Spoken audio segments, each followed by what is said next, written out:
A security and counterterrorism specialist visited with faculty from CMU and District 51 this week, part of a violence prevention and active shooter survival course. Alon Stevie developed a program called Attack Countermeasures Training back in 2008. He visits schools to teach survival techniques to prevent and respond to violent acts on campus. He says he has simple, effective tips that anyone can learn to survive a shooting. He first discusses escaping versus hiding, then locking down and barricading, and as a last resort, how to counter the shooter as a team when he enters the classroom.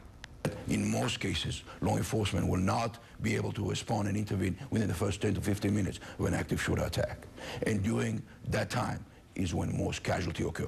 I wanted to provide a solution to school staff and faculty and students on how to survive those first 10 to 15 critical moments.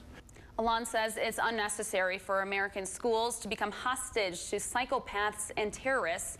And if we work together as a community, we can make our society safer.